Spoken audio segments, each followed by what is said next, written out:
So the next video in our little series here, we're kind of in partnership with Steve Maas and his episode series. We're going to show you how to pack up a bike in one of these nice Shimano Pro cases.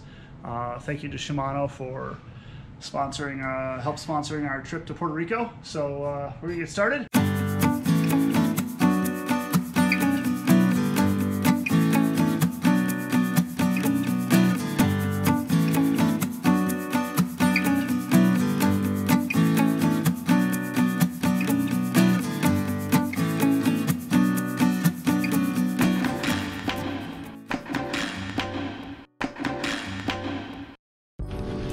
So the nice thing about this bag is that Shimano gives us a nice way to kind of pack things up and protect things. This piece here in particular I like because it kind of protects the frame and it also holds the handlebar in place and protects those two pieces from each other. So I'll show you how to attach that because there isn't very good instructions available when it comes to that. First thing we have to do is remove this dumb bag. Real dumb bag. It's arrow. It's super arrow. Which way is it arrow? Alright. So, when we pack this on, you know, you'll see there's a sloping here and a straight piece. And these are meant to interact with the top and the down tube here. So it goes on like this. These are the two pieces that'll be holding the handlebar, so they need to be on the outside. This piece here is designed to go around the head tube here. So I like to pull these nice and tight to help them stay in place. Pull this around, so now that's on and we've protected this piece. Now we're going to come around here and we're going to position the handlebar so it's above the top tube, below the top tube, and it's grabbed by our Velcro here. The nice thing about Steve's bike, it's a hydraulic disc brake, but we do want to avoid putting any sort of undue pressure on cables and that sort of thing. That's actually a little bit of what that's about. Is you see it's spaced back a little bit from the head tube, so it's not so far forward that things get super kinked. It's nice smooth lines there. The next step is we need to install our frame. There's a couple things we need to adhere to here as well. First of all, the Shimano system is designed to fit any width frame you have. So you can take these pieces and you can turn them a little bit. And there are notches on the inside that let you line things up to fit the spacing. So there we go. That spacing is nice and matched up. We need to make sure the chain rests in this little rest piece here. This is going to ensure that the chain gets pulled taut enough that it doesn't just slap around. It'll also help us later in positioning the crank and other things. So it's a good little piece there. So we slide that up into position. I've got enough of the loop and the Velcro strap here so that our axle will slide through. And as we slide that through, we need a little guidance. And you can kind of see, you can peel this back here a little. You can see the axle sliding through there.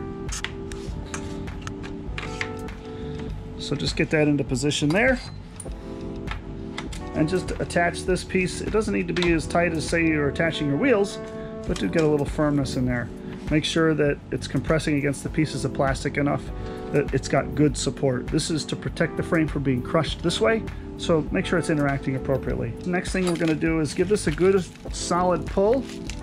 And I like to pull down with it, and this really ensures that it's going to stay tight. I'm going to rest my thumb against the strap and the Velcro and slide through. And that's what's holding tension on this strap while I Velcro it in on the other side. So the next step is attaching the front. We need to, again, make sure we've got things spaced appropriately for the dropout width, but we also need to make sure we're paying attention to the position of this guy a little bit. So we'll first assign that spacing again, which it looks like this is already right on the mark. Perfect. I'm going to slide this up here. Once again, we're sliding through. We're making sure that the axle gets through our strap.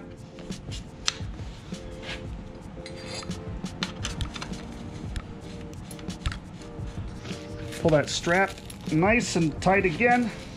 There we go.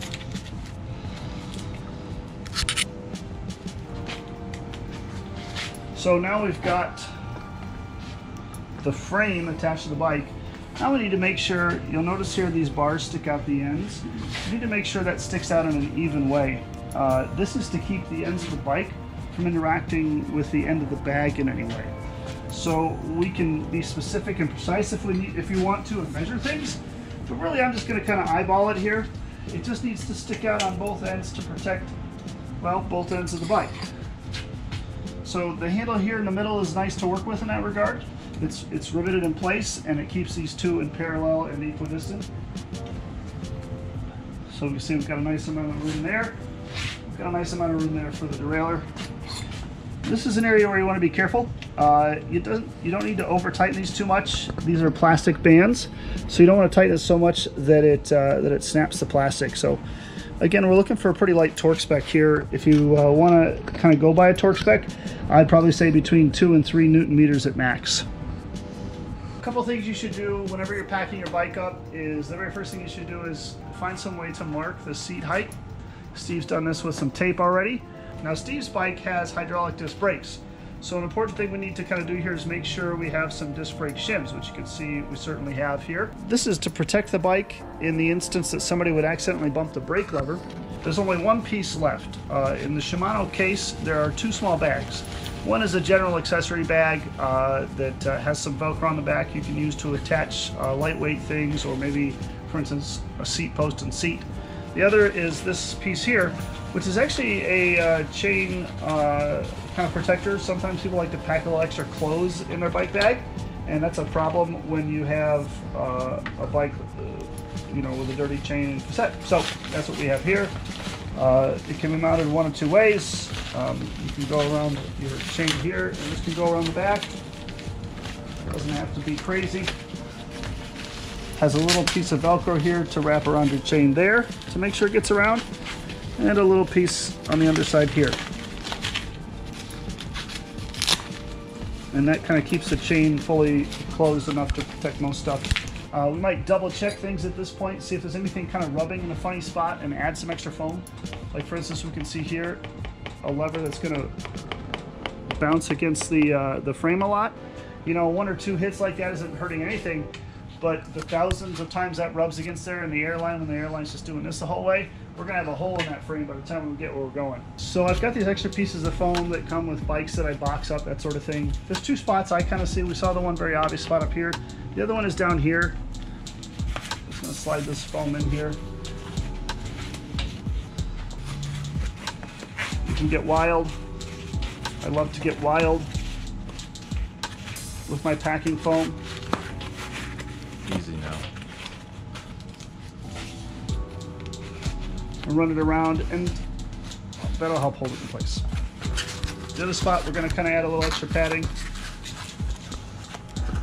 That piece down here. Anytime you're packing a bike up, look for a little rubbing, because that eventually becomes a lot of problems. So, now that we've secured everything up there, we're happy with stuff, we're going to take this piece off, we're going to load it into the bike bag.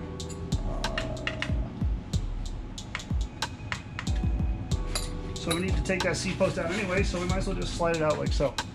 So in the bag, there are a number of foam blocks that are positionable via Velcro, including up top here. We'll start with these 2. These have some looping in them, and they can be turned 90 degrees. They're designed to interact with the frame at certain points to grab hold so that it keeps the bike from flopping around too much. So pay attention to where those are. These pieces down here are designed to protect the end points that might interact with the end of the bag. There's even these pieces here. Now these are permanently attached, but they do have Velcro. So if you need to pack a little extra something, like this is a good spot to store the rotors for the wheels, that sort of thing. But yeah, this piece just kind of slides in here.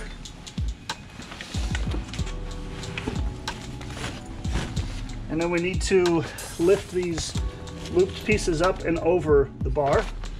There's 4 of them. Make sure they all 4 get up over that bar. And then what we do is this long piece comes up and over the bar again.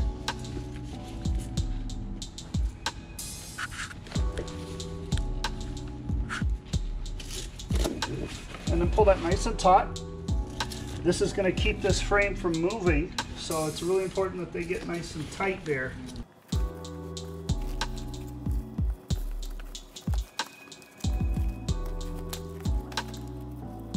So now we can take a moment and reposition our square pieces. The back one's pretty good there. I like where it's sitting. It's going to keep things nice and safe.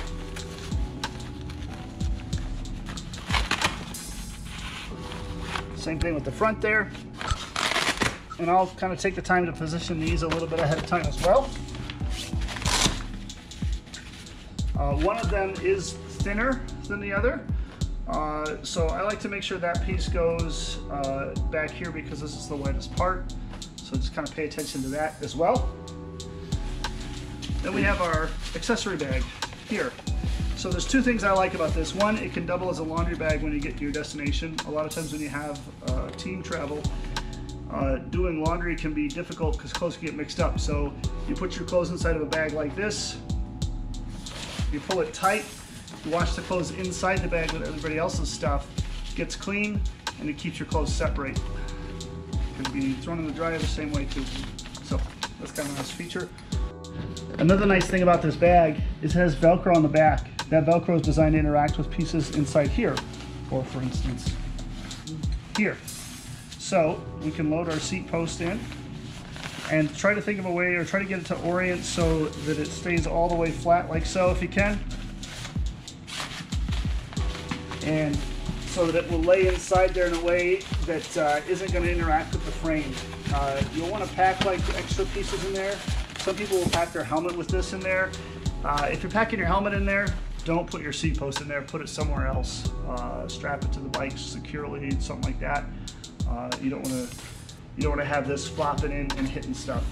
So if you pack your helmet in there, put the seat post somewhere else. If not, pack this with a couple extra pieces of clothing so it doesn't flop around too much. You notice when I fold this up, it kind of goes inside right here, so it's a nice perfect fit in some dead space. So last thing we'll do before we fold it up, remember those blocks on the inside? We need to strap those on.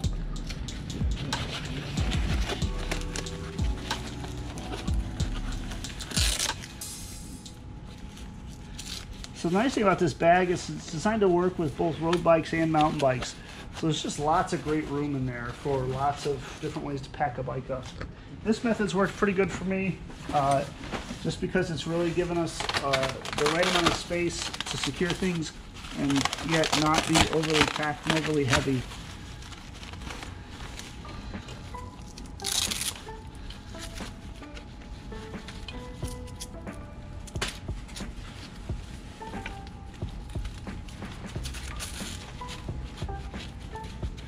All right, so now we've got those pieces secure. We can fold this guy up, zip it closed. Make sure to double check on these pieces here, your grip's in position, so that they're interacting with the frame appropriately. Those pieces are reinforced as well, so that a lot of times with bags and cases, when stuff rubs, a hole can wear in. So you want to make sure you take advantage of those so that doesn't happen. So now we get the bike packed up. Next thing, the last bit, is to take care of the wheels. When it comes to packing wheels up, it's a really good idea to take the rotors off. It's just a great way to protect them from being bent.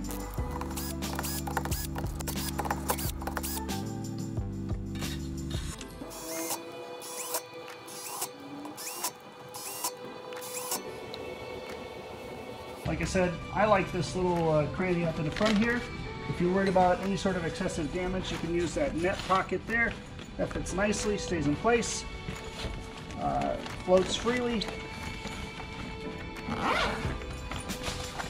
Inside here, there is a protective foam pad piece, and there's also a hard piece of plastic. We're going to put the cassette so it faces that hard piece of plastic.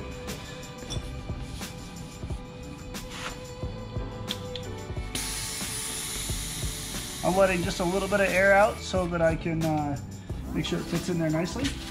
Then we're going to position our other piece of foam so it interacts with the axle and cap to keep it from poking through the bag.